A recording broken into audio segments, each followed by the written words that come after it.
Hi guys, welcome. I am really excited. Today I will be doing a reading from Mark of Chaos, which will be releasing very soon. It's on pre-order right now. There are a lot of updates for you guys because I have been a very busy girl. All of September, I've been doing lots of preparations and writing and editing and just lots of activity.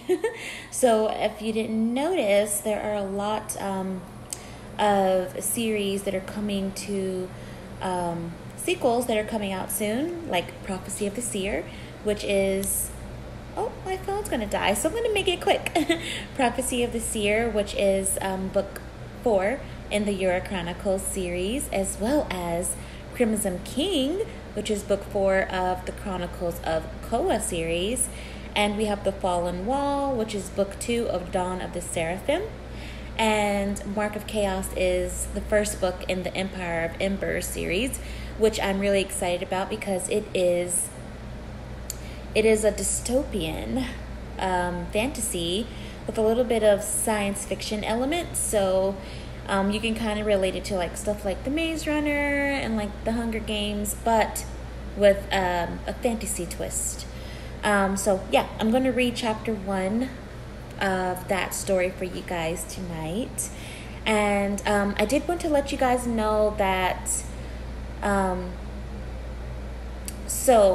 Legend has been relaunched, which is part of the Dragon Rising series, and we also have Academy of Lost Souls just came out not too long ago, and I'm working on a new series, which is a passion project, which I can't wait to share with you all. So I'll be giving you guys more updates on that soon, but I'm going to go ahead and read Mark of Chaos for you guys. We're going to do chapter 1. All right.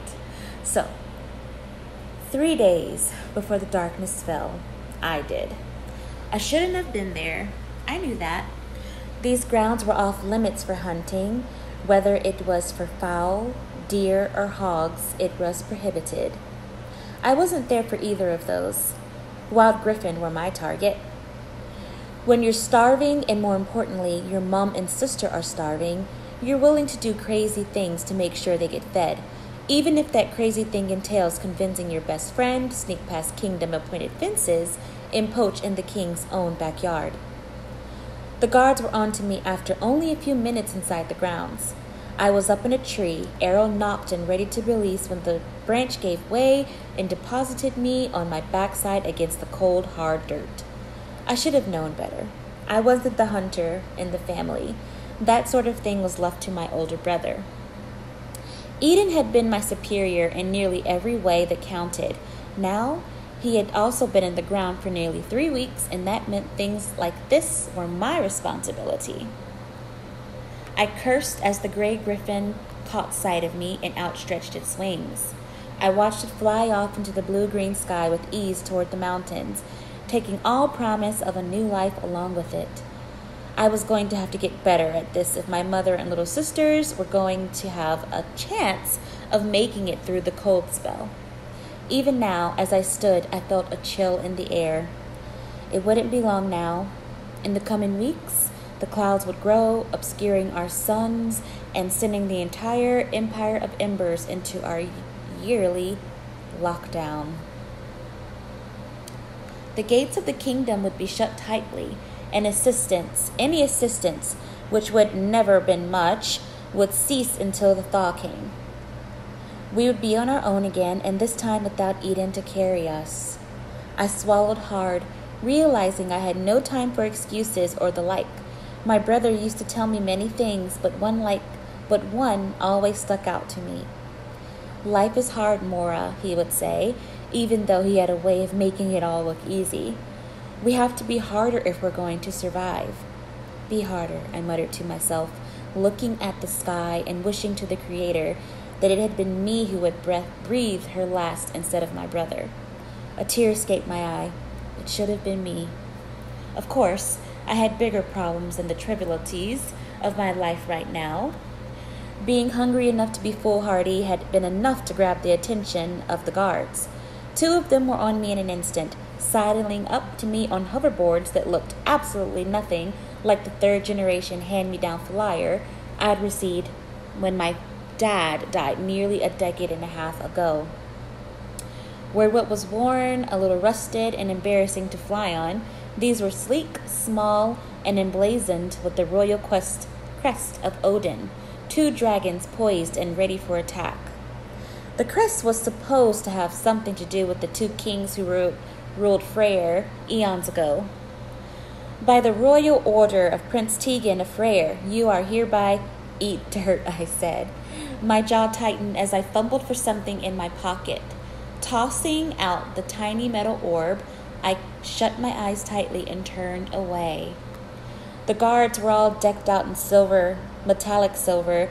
Even their heads were covered with the sleek and bright armor, their faces shielded from both sight and the elements by a tinted black glass piece. That tinting wouldn't help them now, though, not against the glow of a sun orb. I felt the rush of heat as the thing exploded in front of me, sending out a blast of harmless but very debilitating light. With my eyes still closed, I scrambled to my feet, hearing the guards scream behind me. They probably didn't expect me to have one of these beauties. I didn't blame them. After all, orbs and weapons of the like were for official kingdom use only, and on the dark market, they were so expensive that there was no way I could afford one. It didn't hurt, of course, that before my dad died, he worked as a weapons engineer for the kingdom. It also didn't hurt that he taught Eden some of his skills. With my brother gone now too, though, the weapons I had in my possession were finite. Finally opening my eyes, I darted out of the way of a tree I was about to slam head first into. Though I had been turned away from the explosion of the orb, and though my eyes were still closed, there were spots in my vision. It would keep the guards out of commission for at least a few minutes. They'd probably have to go to the infirmary. And if they were the only guards on these grounds, it would mean I was able to slow down. I knew the world better than that, though. I knew my luck better than that. So I kept running. My legs kept pumping toward the gates, toward the hole that had been burrowed into in secret, probably by some foolish kid as hungry and as desperate as I was right now. It had been something of an open secret for as long as I could remember, and for just as long as I'd imagined anyone willing to risk their lives like that must have been an idiot. I had never been this desperate before, never this hungry. The gate was in my line of sight now. I would pass it, slink off into the thicker but emptier woods outside, and hope my best friend would be out there as well. He had to have heard some of what was going on. Before I could reach the gate, though, something struck me at my back. It sent me winding forward and crashing into the ground. I felt my nose crack as it hit the hard rock and leaves too quickly for me to brace myself. Spinning around, I tasted the sharpness of blood in my mouth. Looking up into the early morning light of the sons of Odin, I saw a young man standing over me. He stood on a hoverboard too, though he wasn't dressed in the garb of the guards. He wore golden armor. His hair, as black as the Evernight, wavered and rustled with the breeze. There was something about his crystalline blue eyes that tugged at me, though. I didn't have time to worry about that right now, though. Not when he had a glowing sword pointed directly at my head. A steeled look crept over his face as he looked me over, pausing at the ragged shoes barely covering my feet. You shouldn't have come here, he said in a voice that tugged at faint, distant memories. You should have never... His voice stopped suddenly as he made his way up to my face. Silence passed between us as his eyes widened and his sword dropped to his side. What is this? He asked, his voice panicked. I had no idea. What are you doing out here? I fumbled for something in my pocket. I wasn't sure why this man hesitated the way he was, but I wasn't one to complain about good fortune, especially given how unfamiliar I'd been with it. You're not a guard, are you? I asked, swallowing hard. I am not, he answered, obviously confused. You know this. I know I'm trying to survive, I said, and that I'm sorry about this. Feeling the copper shard in my pocket, I tossed it out. It latched onto the hoverboard carrying him and did its job instantly. Reversing the workings on the machine, it shot him backward. I grinned as he went yelling off into the distance, going reverse at full speed. I watched him for a second longer than I should have, given my situation, but I couldn't tear my eyes off of him. He was shouting something, but I could no longer hear the words coming from his mouth. A ripple of warning rose from my belly and up my throat. Why did he look at me in that way? Okay, guys, that's chapter 1 of Mark of Chaos. I hope you are excited because I am. This is going to be so much fun, and I am really enjoying diving into the whole science fiction and dystopian world. And me and my co-writer CJ Jordan put a lot into this. There is some Norse mythology, there is some fairy magic, and some awesome stuff that you won't want to miss. So I hope you pre-order that and catch it on release day. And I will see you guys next time I go live. Bye. Have a lovely night.